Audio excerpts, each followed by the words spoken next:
Hello and welcome back to the video. If you're new to the series, I'm restoring a Yamaha jet ski. If this is another watch of yours, let's carry on. Today we're going to be lapping the valves. What is valve lapping, you ask? Valve lapping is when, after doing a valve compression or seating test, basically I covered the intake ports, I covered the exhaust ports, I blew air into the exhaust port for each cylinder head, and I put some petrol around it, and where I saw some fizzing and some bubbling I knew it was leaking. So what I've done is I've run through the process and I figured out how to do it with one of them. You're about to see that, and then I'm going to show you a time lapse of me doing the rest. I have certain ones marked. There's two exhaust valves here and two exhaust valves here which were leaking badly, and there's an intake valve here which I've just done, and there's another intake valve here which I'm going to do now. But after doing this one, I did notice it's quite clear when you see a silver line that it's quite sealed. So I'm going to open this up and I'm going to have a look. What does it look like, even though I think this one's probably fine. And look, worst case scenario, I end up doing all the valves and then the engine is back to peak efficiency and no leaking. So yeah, let's get right into it. It's pretty easy to do. It was a bit nerve-wracking figuring out the tool and figuring out taking out these tiny little retaining clips on the back side of the valve, but I'll walk you through it and let's get started. This is the one just next to the one I've just done. I'm going to open that up and take a look. So to open it up, just need one of these tools. I got this on Amazon for about 20 quid. This is a valve compression tool. Basically what this does is it just compresses the valve spring so that you can take out the retaining clips.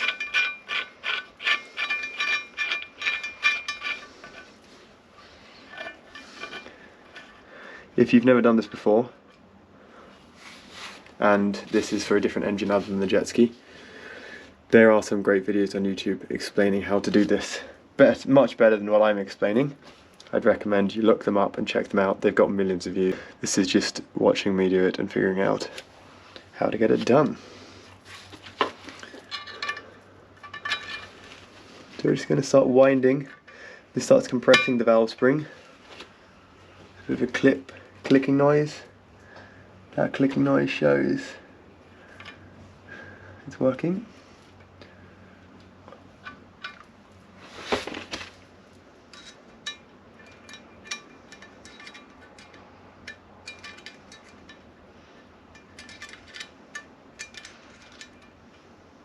Just one of the retaining clips magnetizes to the tip of this pick. So that's one. And here is the other. One and the other. We've got them both out now. So they're kind of two halves that when they're put together, they have a little ridge in the center, and that locks in place around the valve stem, and that stops the washer sliding up. So just going to put these on the side. Don't lose these. I also don't recommend, if you're new to this, taking out loads of valves at a time, because you can mix these up and then that's where trouble starts. So we're going to slowly unwind this now. As we unwind it, it's releasing the pressure of the spring past where those valve retaining clips previously held the washer. Open it up, now we can take the valve clip off. On here, the next piece is this washer. This washer holds the spring in place, and those little clips go on this side, holding that in place. This is the spring. On mine it's green on top, that shows the outside. So you can see the washer slots in there. I'm just going to put that to the side. And now, I'm just going to flip this over again, and from underneath I'm going to push upwards, and you can see the valve rise. So just lifting that valve now, we can take a look at the seal, the seating surface. It's very black. I'm going to do, going to give it a bit of a clean, and hopefully then we can see what's going on. So we've removed the valve. I can see that there's definitely some cleaning to be done. I'm going to grind it until it's silver all around, And yeah, we're gonna get started. I've got a valve grinding tool here that I've just been fitting into the drill. Makes things way easier. And valve grinding paste, start with the coarse, finish with the fine. This is the stuff I'm using, but there's loads of stuff you can use. It's just one option. And it does look like that was the one that was the problem, but after opening this up and inspecting it, it seems like this also is a bit black and it could do with the clean, so I'm going to probably end up cleaning all the valves. And yeah, that's just the way things go sometimes. It's going to take a while. One thing to note, make sure you put engine oil on the stem of the valve when you put it in each time to prevent any wear, reduce the friction.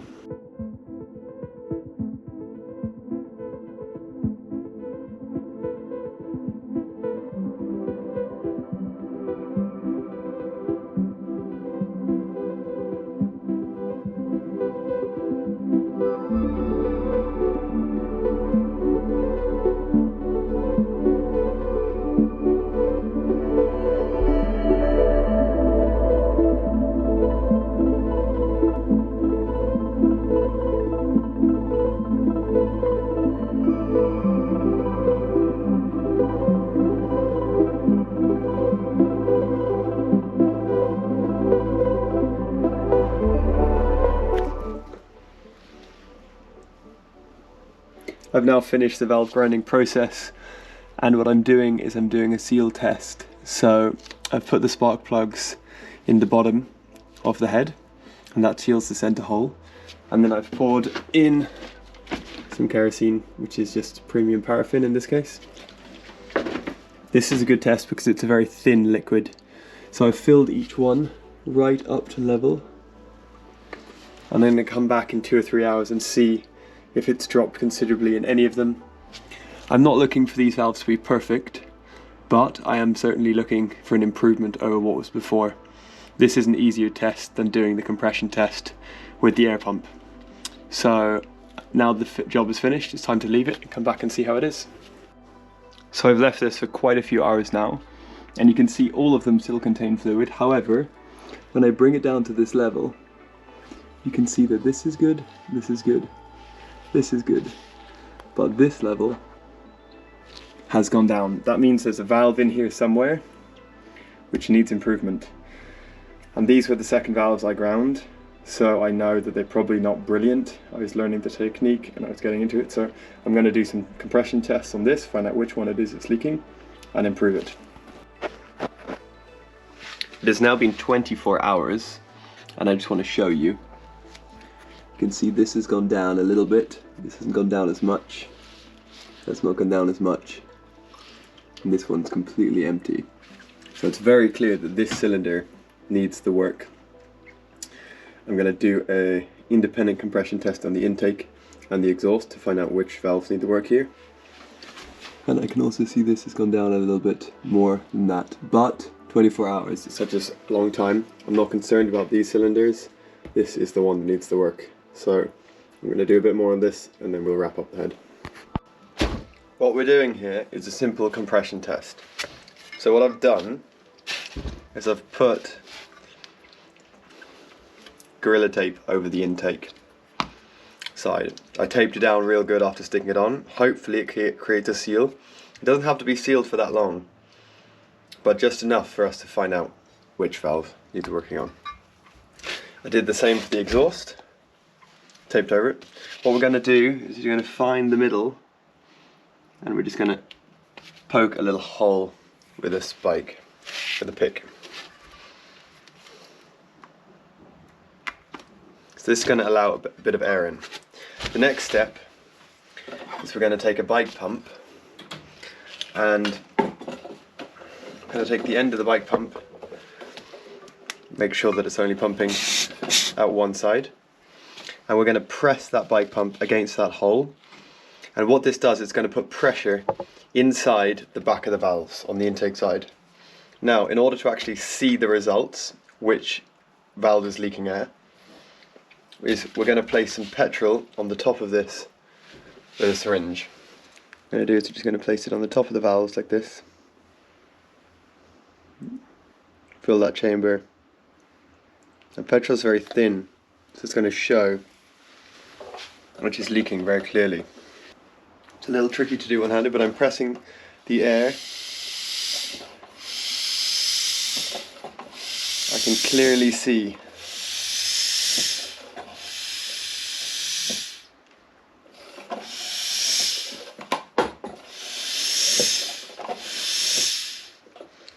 so the main valves which are leaking is this one and this one. They both need regrinding. So you can see it's leaking a lot around this one.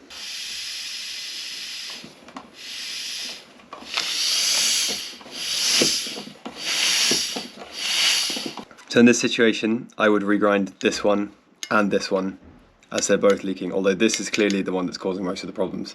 I'm going to spin it around and I'm going to check the exhaust side too.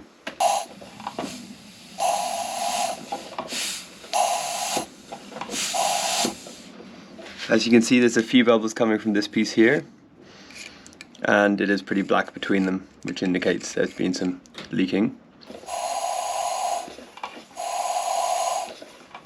In this situation, I don't think this is bad enough to justify opening that up.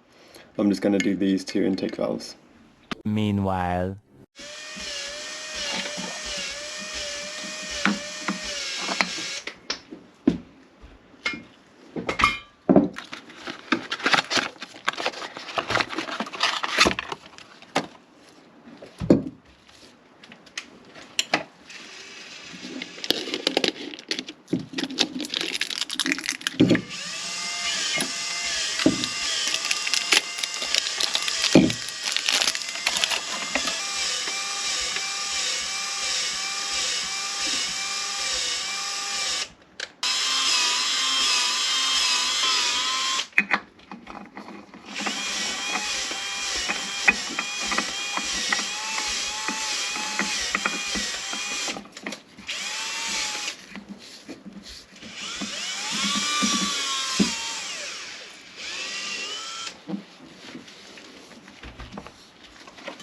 Brand new O-ring fitted on the starter motor as well.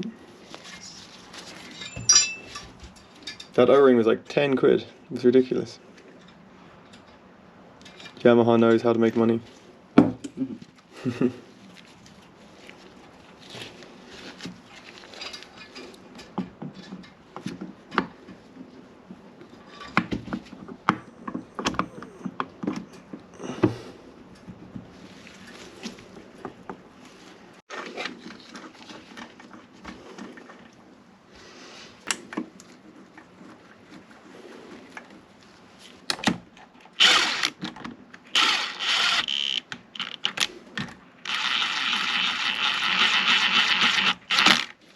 These are torqued to 18 Newton meters. We will be putting a cable back on this though, so I won't torque that one.